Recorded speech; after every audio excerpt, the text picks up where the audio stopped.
Hello అందరికీ ఈ రోజుటి వీడియోలో కేక్ రెసిపీని చూసేద్దామా.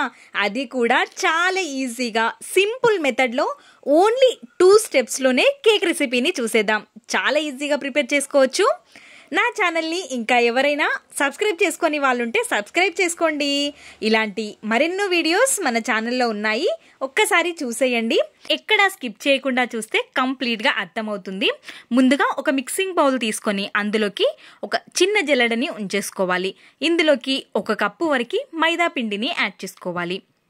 1 స్పూన్ వరకు బేకింగ్ పౌడర్ని, 1/2 టేబుల్ స్పూన్ వరకు బేకింగ్ సోడాని యాడ్ చేసుకొని జల్లించుకొని తీసుకోవాలి. జల్లించుకొని తీసుకోవడం వల్ల ఎక్కడైనా ముద్దలుగా ఉన్నా మనకి తెలిసిపోతుంది, నలకలు ఏమైనా ఉన్నా సపరేట్ అయిపోతాయి.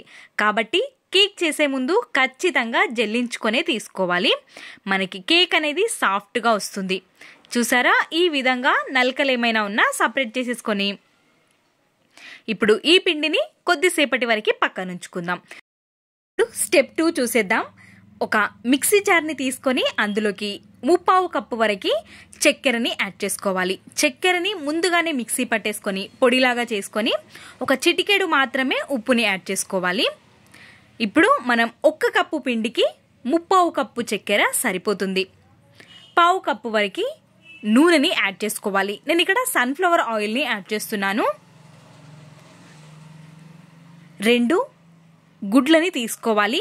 ఈ విధంగా మనం ఎగ్ని బ్రేక్ చేసుకొని మిక్సీ జార్లోకి యాడ్ చేసుకోవాలి.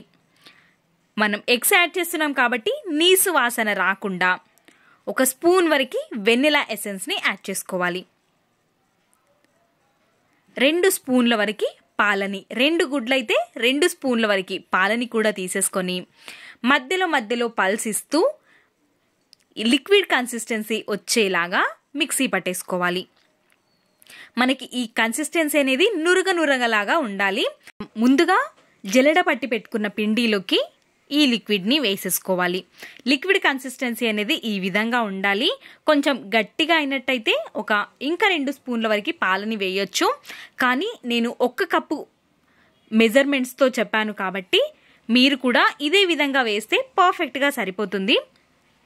ఈ విధంగా చూసారా, మనకి పిండి అనేది రిబ్బన్ కన్సిస్టెన్సీలోకి రావాలి. ఈ విధంగా ఉంటే పిండి కరెక్ట్ కన్సిస్టెన్సీలో ఉన్నట్టు. నేను బేకింగ్ ట్రే కూడా తీసుకోవట్లేదు, ఇంట్లో ఉన్న టిఫిన్ బాక్స్లోనే కేక్ రెసిపీని చూపిస్తాను. బాక్స్ గిన్నెని తీసేసుకొని 1 స్పూన్ వరకు ఆయిల్ని వేసి మొత్తం స్ప్రెడ్ చేసుకొని పిండిని కూడా వేసి ఈ విధంగా ఇక్కడ చూపిస్తున్న విధంగా స్ప్రెడ్ చేసుకోవాలి. ఎక్స్ట్రా పిండిని తీసేయాలి, లేదంటే మాడిపోతుంది. ఇప్పుడు మనం కలిపి పెట్టుకున్న కేక్ బ్యాటర్ని వేసేసి 2-3 సార్లు ట్యాప్ చేసుకొని తీసుకోవాలి. ఎక్కడైనా ఎయిర్ గ్యాప్స్ ఉంటే పోతాయి. మంచిగా ఈ విధంగా ట్యాప్ చేసుకొని నేను ముందుగానే ఒక గిన్నెలోకి ఒక స్టాండ్ లాంటిది పెట్టేసి ఒక 5 మినిట్స్ వేడి చేసుకున్నాను గిన్నెని. ఇప్పుడు ఈ బ్యాటర్ ఉన్న టిఫిన్ బాక్స్ని కూడా పెట్టేసి మంచిగా మూతని కవర్ చేసి ఒక 30 to 40 మినిట్స్ బేక్ చేసుకోవాలి. మీడియం ఫ్లేమ్లో పెట్టుకున్నాను నేను. ఒక 30 మినిట్స్లో బేక్ అయిపోయింది. ఈ విధంగా 30 మినిట్స్ తర్వాత ఒక చాకుని గుచ్చి చూస్తే ఈజీగా ఎక్కడ తడి అంటకుండా వచ్చేస్తే బేక్ అయిపోయినట్టు. స్టవ్ ఆఫ్ చేసుకొని కంప్లీట్గా చల్లారేంత వరకు పక్క నుంచి, చల్లారిపోయిన తర్వాత గిన్నెలో నుంచి సపరేట్ చేసుకోవాలి. చూసారా ఎంత సాఫ్ట్గా స్పాంజీగా వచ్చిందో కేక్. చాలా సింపుల్గా ఈజీగా బర్త్డేస్కైనా, యానివర్సరీలకైనా, న్యూ ఇయర్కైనా, ఏ అకేషన్స్ ఉన్నా ఈజీగా ఇంట్లోనే ప్రిపేర్ చేసుకోవచ్చు. హెల్తీగా గోధుమ పిండితో కూడా నేను కేక్ రెసిపీని ప్రిపేర్ చేసి మన ఛానల్లో అప్లోడ్ చేశాను.